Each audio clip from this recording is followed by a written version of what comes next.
어려운 시사 이슈를 유쾌하고 재밌게 풀어드립니다. 부산연구소 연구소장 김경진입니다.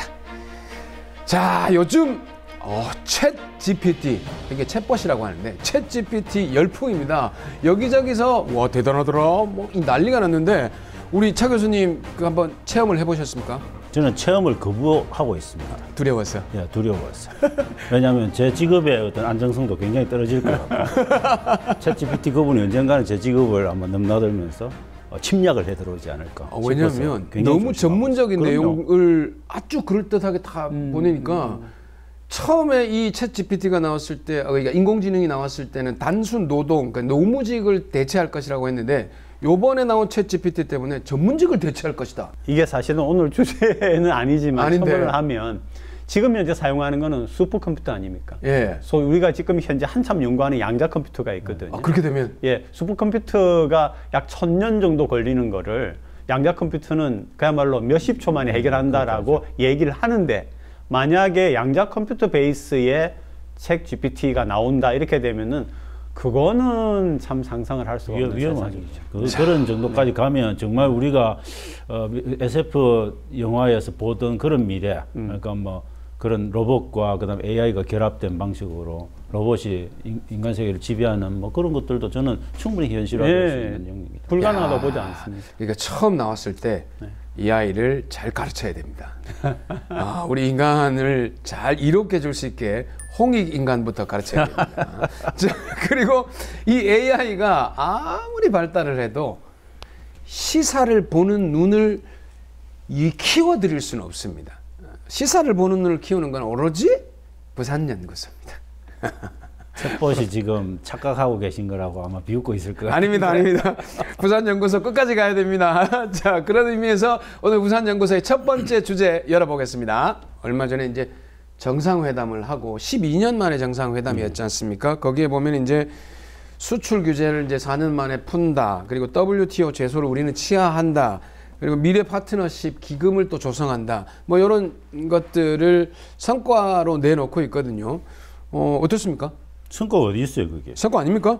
수출 규제 풀었지 않습니까? 수출 규제 지금 우리 대응 다 해가지고 몇 년 동안 대응 시스템을 다 갖춰져 있고 수출 규제 부분은 오히려 일본의 기업들이 우리한테 부품 조달하면서 공급하지 않습니까? 그게 길이 막혀가지고 일본 기업들이 엄청나게 규제 풀어달라고 지금 소원소리를 내고 있는 그런 사안이죠. 그런 부분들을 우리가 수출 규제 풀었다고 해서 그걸 우리 그냥 성과로 다 가져간다. 물론 성과일 수는 있겠지만 저는 그 성과의 어떤 효과가 그렇게 심대할까 고민을 해보면 아닐 수도 있다라고 하는 부분이고 그것에 비해서 저희들이 성과라고 하는 거는 성과만 보면 안 되는 거죠.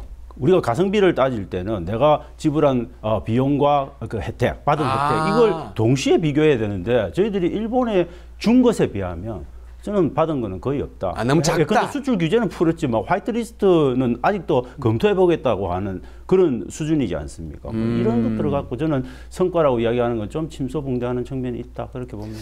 우리 지금 조 교수님은 어떻습니까? 저는 이제 좀 이게 지금 현재 그 얘기를 해야 되는 시점인지는 모르겠는데 정부의 구조 혹은 정치의 구조라고 하는 거를 한국 측에서 몰랐을 리는 없는데 일본은 그 2차 대전 끝난 이후에 역대 한 번인가를 빼면은 자민당이 집권을 하고 있고 자민당은 굉장히 보수적인 정당이고 그렇죠. 그 안에 이제 파벌들이 존재하면서 수상이 되는데 이 자민당이 가지고 있는 보수적인 기조를 어겨서는 수상이 될 수가 없고 존재할 수도 없고 공천도 받을 수가 없습니다. 그러니까 다시 말하면은 융통성이 전혀 없는 어떤 정치 구조를 가지고 있는데 그러면은 거기에 대하여 한국은 이제 정권이 바뀌면서 진보적인 성격과 보수적인 성격이 왔다 갔다 하는데 나쁘게 말하면 일본이 그런 한국을 활용했다라고 볼 수도 있고 우리 정권을 외교적인 부분에서 이제 좀 좋게 말하면은 또 다르게 말을 할 수도 있고 어쨌든 이번에 좀 그런 정치 구조에서 현재의 이 정부가 국민 감정이라든지 하는 것들을 조금 본인들은 넘어서고 일반적으로 볼 적에는 무시하고 그런 구조를 앞에 들어간 게 아닌가 하는 그런 좀 아쉬움이 있죠. 저는 많이 빠졌다 그런 생각이 솔직히 들고 우리가 가성비를 따져보면 국민들이 냉정하게 평가합니다. 생각해 보시죠. 기시다 총리 20% 후반까지 떨어졌던 지지율이 40% 초반으로 올라가고 있습니다. 껑충 뛰었죠. 우리 윤석열 대통령 지지율 어떻습니까? 내렸습니다. 2030에서 많이 빠져버렸어요. 네. 그게 뭘 말하는 거예요? 양국의 국민들이 냉정하게 이 정부가 누구의 승리냐고 하는 것들을 지지율로 보여주고 있는 겁니다. 그냥 그렇네. 다른 설명이 필요 없는 겁니다. 근데 저는 한 가지 궁금한 게 아까 그 반도체 소부장 관련돼서 우리가 어느 정도 대책을 마련했다고 하는데 네. 일반 업계에서는 또 다른 시각도 있다면서요? 그러니까 이제 그 문정부에 이거를 대체하고 우리 자체적인 개발을 했는데 이게 과연 그러니까 신문은 어떤 것들의 성과를 그 당시에는 우리가 굉장히 좀 충격이었거든요. 한국 네, 사회가. 네. 충격이었기 때문에 신문들이 이제 우리가 잘하고 있다라고 하는 어떤 기운 내자라고 하는 거를 실는 그런 경향도 있어서 과연 지금 현재 좀 냉정히 따져봐야 되는 거는 그 기간 동안에 소부장 부분에서 우리가 좀 스스로 할 수 있는 것들을 확보한 게 얼마 정도인가라고 하는 부분이 있고 이제 중요한 건 이런 것 같습니다.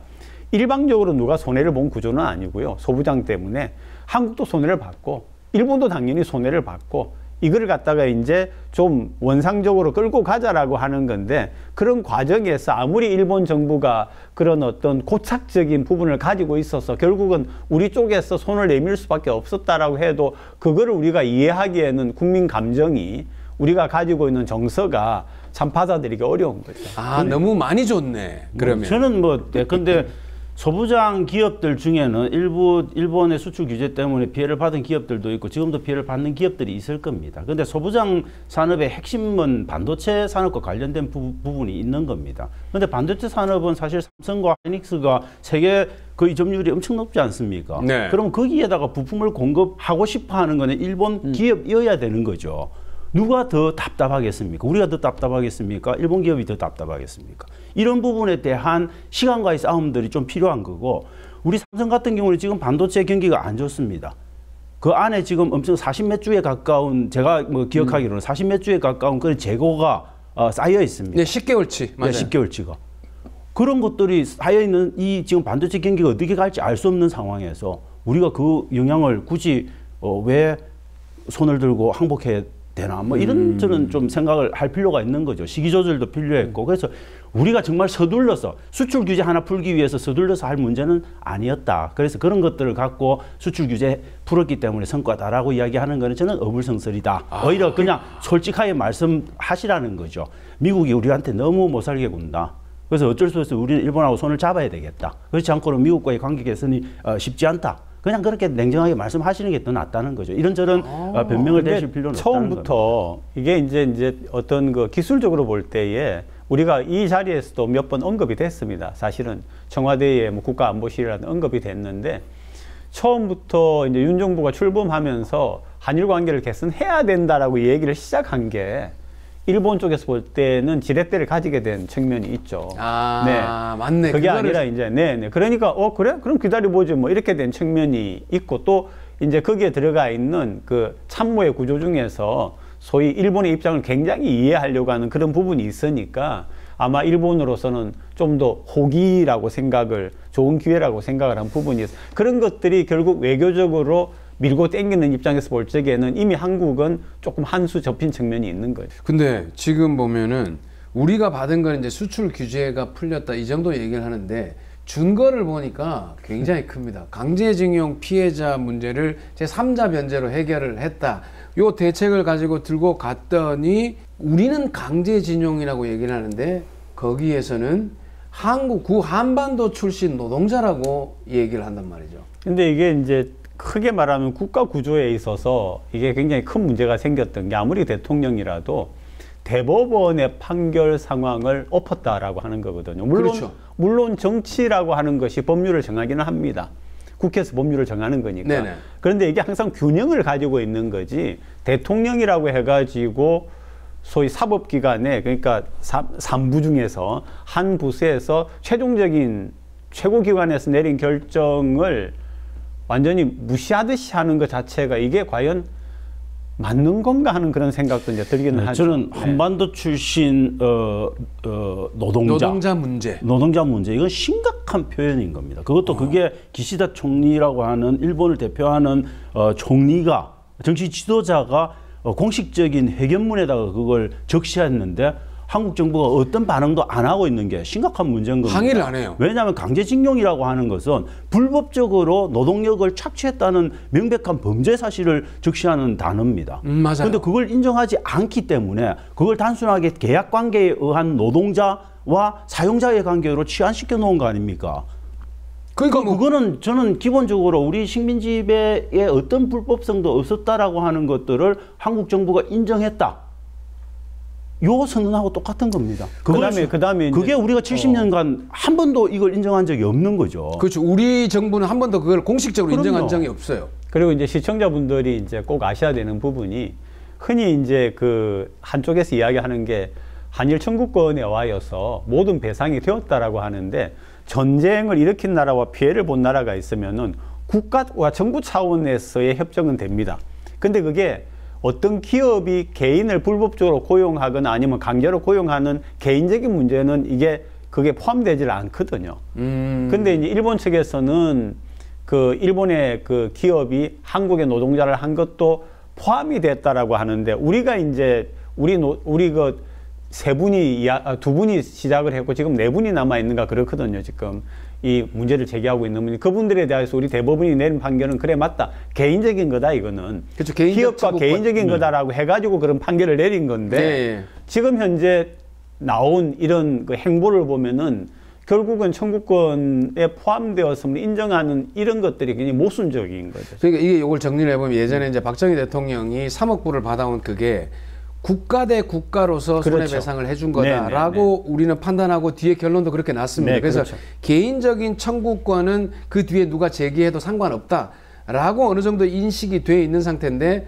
요번에 개인적인 청구권을 대법원에서 판결을 내려줬음에도 불구하고 변제를 일본 기업이 하지 않고 우리 기업이 하게 됐단 말이죠. 그 말은 뭐냐면 저는 2가지 의미가 있다고 봅니다. 가장 큰 의미는 이게 기본적으로 불법적인 노동에 의한 노동 착취에 의한 이 문제냐 이 부분을 그러니까 인정할 거냐 말 거냐 이 부분이 저는 가장 핵심적인 건데 우리 정부가 지금 이걸 받아들였다고 하고 대법원의 판결을 무시했다는 이야기는 거기에 어떤 개인적인 불법성도 없었다라고 하는 것들을 인정하는 게 저는 가장 큰 문제다. 해석을 하면 이런 거죠. 일본 기업이 노동할 인력이 필요했는데 한국의 당시 식민 상태에 있는 한국의 사람이 그냥 자발적으로 그렇죠. 아, 나 취업하겠습니다 라고 해가지고 취업을 한 그런 상태에 불과하다 라고 하는 거고 그게 아니에요. 사실은 우리가 징용징병이라고 하는 거는 강제적인 거였고 그렇죠. 합당한 보수를 못 받았거든요. 거기에 대해서 이의 제기를 한 거이기 때문에 그런 부분이 굉장히 큰 문제고 패착이라고 할 수 있죠. 그리고 이제 군사 협정 관련 문제도 지금 이제 정상화됐다고 하거든요.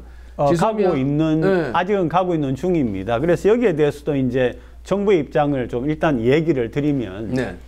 예를 들어서 이제 한국 같은 경우에 저는 조금 다릅니다만은 정부의 입장이고 이제 일간에서 인식하고 있는 게 북한의 핵 위협이라든지 또는 크게 볼 때에 동북아를 전체적으로 볼 때에 중국이나 러시아 같은 군사 강대국들이 있고 이런 네. 건데 그거를 막아낼 때에 가장 중요한 것 중에 하나가 첩보위성입니다. 그러니까 이제 지구 바깥에서 궤도를 돌고 있는 첩보위성이 굉장히 많은데 이것들이 실시간으로 찍어가면서 이제 정보를 가져오는 거죠. 그래서 굉장히 발달된 첩보위성 같은 경우에는 달려가는 번호판의 숫자를 구분할 수가 있고요. 그다음 탁구공도 식별을 해낼 수가 있습니다. 그런데 그런 거를 우리 한국은 그런 기술이 떨어질 뿐만 아니라 4개를 갖고 있습니다.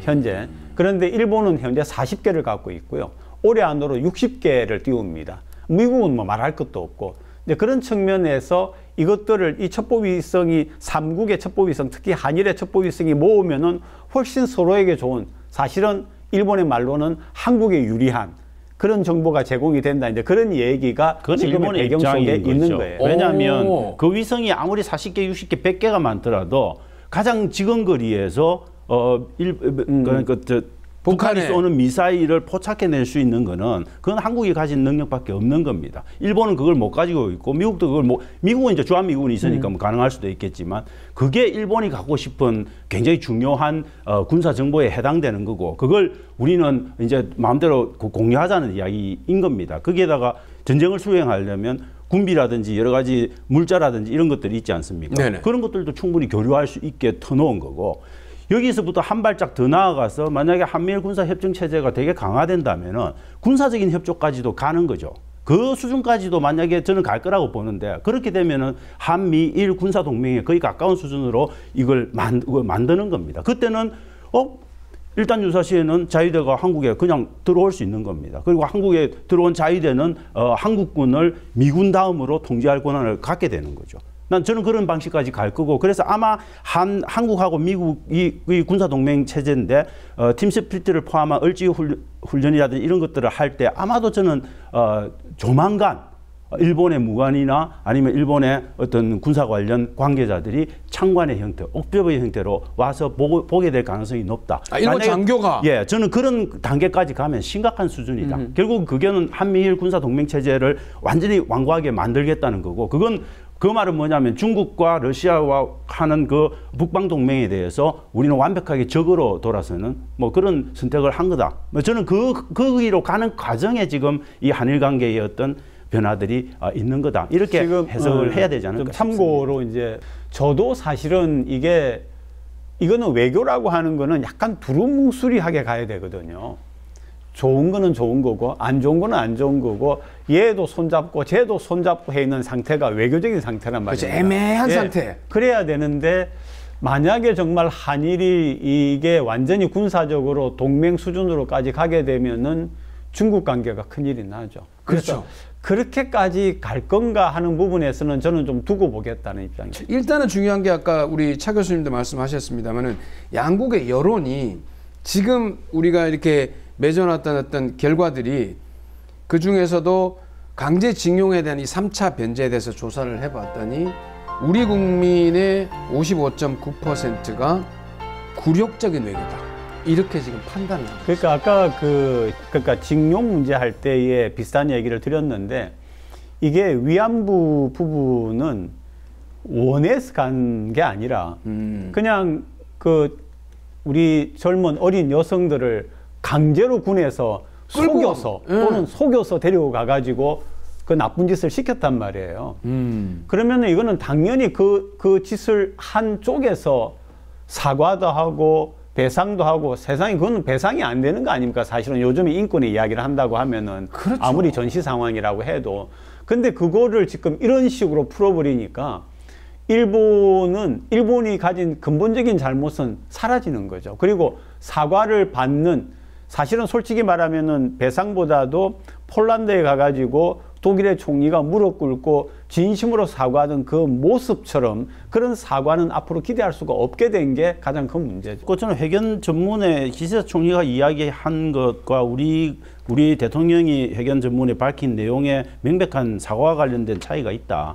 저는 그렇게 봅니다. 김대중 오부지 선언이라고 하는 구체적인 그 선언에 담긴 내용도 제대로 저는 이 기시다 총리의 회견문에는 나타나지 않고 두루뭉실하게 넘어가면서 이전 내각의 전체적인 역사 의식을 개성하겠다. 그런데 생각을 해보면 이전 내각에서는 다양한 방식이 있는 거죠. 네, 어떤 사람들은 강하게 사죄하기도 하지만 어떤 사람들은 아예 사죄를 굉장히 약하게 하거나 아예 거부하거나 한 사례들이 있는데 그 평균을 보자는 이야기인지 저는 굉장히 그런 부분들이 퀘스천 마크가 많이 남는 부분이 있다 이렇게 보는 거죠. 그렇죠. 기시다 총리가 얘기한 게 이전 정부, 이전 내각의 역사 인식을 그대로 인정하겠다라고 했으니까 사과한 것도 인정하고 거부한 것도 인정한다는 얘기는 상충되는 건데 그걸 모두 다 뭉뚱그려서 인정하겠다고 한 게 그러니까 이제 그 김대중 오부치의 담화인데 사실은 우리가 그걸 보면서도 이 독일 경우에 비하면은 약하다라고 생각을 했거든요. 그렇죠. 그 자체도 뭐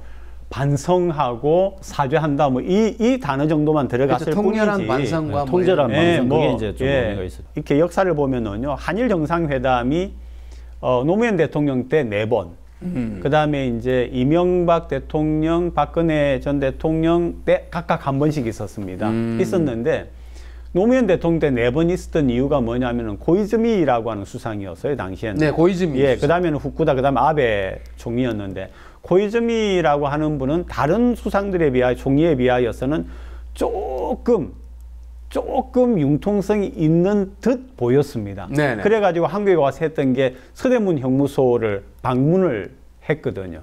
그런데 사실은 그분에 대한 평가도 이 자민당이 가지고 있는 기조에는 변함이 없습니다. 예를 들어 독도 문제라든지 네네네. 또는 뭐 이런 문제에 대해서는 변함이 없는 그런 기조를 가지고 있었기 때문에 과연 그러면은 일본이 역대에서 그 다음에 뭐 후쿠다 아베 총리 같은 경우에는 전혀 그런 것도 없었고, 그러면 결국은 어떤 점에서 무엇을 가지고 어떻게 지금 사죄와 반성의 마음을 가지고 있는 건가라고 하는 당연한 의구심을 가지고. 그거는 뭐 당연히 제가 그 언급을 안 한다는 이야기는 그럴 의사가 없다는 걸 명백하게 이야기를 하는 거고, 저희들은 그 사죄 표현을 다시 한번 담지 않았음에도 불구하고 줄 건 다 준 그래서 굴욕외교라고 불리는 측면이 있는 겁니다. 그래서 앞으로 두고 보시면 아시겠지만 저는 일본 우익적 성향을 갖고 있는 내각의 어떤 강요라든지 그다음에 정치인들이 끊임없이 신사참배 다 할 거고요.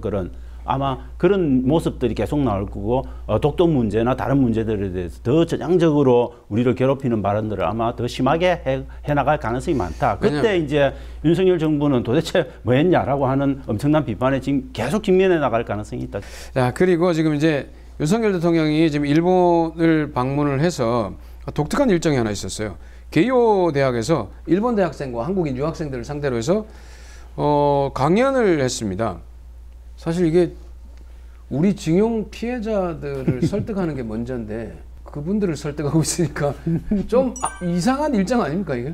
그러니까 이제 뭐 미래를 향해 나가자 뭐 결국 그런 얘기죠. 똑같은 얘기의 반복인데 그래서 아쉬운 대목이 그거죠. 과거의 청산이 완전치 않은데 미래를 향해서 나가자라고 하는 것은 개인 차원에서는 그럴 수 있죠. 근데 이거는 국가 차원이거든. 그렇죠. 그리고 민족의 차원이고, 그리고 엄청난 피해와 수모를 당했던 그 당시에 우리 국민들의 그런 문제가 들어있는데 이것에 대하여서 조금 더 끈질기고 근본적인 요구가 필요하지 않았나 하는 그런 것이 문제죠. 저는 이제 윤석열 정부의 아주 전형적인 방식이 갈라치기입니다. 그런데 모든 문제에 대해서 사실은 우리 내에 어떤 다른 종류의 여론들이 존재하지 않습니까? 네. 그러면 그 여론, 지배적인 여론을 따돌릴 수 있는 다른 반대층의 여론에 방점을 찍고 딱 가는 거죠. 근데 우리가 노동 문제 같은 경우를 보면은 노조들을 뭐 금폭 이런 것들을 갖고 조폭처럼 한다. 그래서 부패한 노조에 대한 공격들을 하지 않습니까? 그때 앞세우는 게 MG 노조라든지 청년들, 그런 노조들의 어떤 이해관계가 청년들이 일자리를 잠식한다. 이렇게 해서 청년과 노조를 딱 대비시키는 거죠. 지금 니네 이 둘이 방식도 싸워라. 똑같은 겁니다. 이 방식도 똑같은 겁니다. 과거에 발목 잡힌 국내에 굉장히 예컨대 장년 세대들이 미래로 나가고 싶어하는 청년들의 발목을 잡는다. 그래서 윤 대통령은 그 발목을 잡은 그걸 끊어내고 청년을 위한 미래를 만드는 사람이다. 이 그림을 보여주려고 하는 겁니다. 젊은 사람들이 또 일본하고의 일본 문화, 일본 여행 좋아하는 친구들은 오히려 와 이제 관계 개선이 되니까 상당히 눈치도 안 보고 갈 수도 있고 좋다 이런 얘기도 있습니다. 지금 MZ세대 같은 경우에는 우리 이제 기성세대가 가지고 있는 것처럼 일본은 굉장히 잘 살고 발전되어 있고 어떤 점에서 아마 뭐 대부분의 점에서 한국보다는 더 낫다라고 생각하던 것과 다르게 지금은 거꾸로 돼 있다고 생각합니다. MZ세대 같은 경우에는.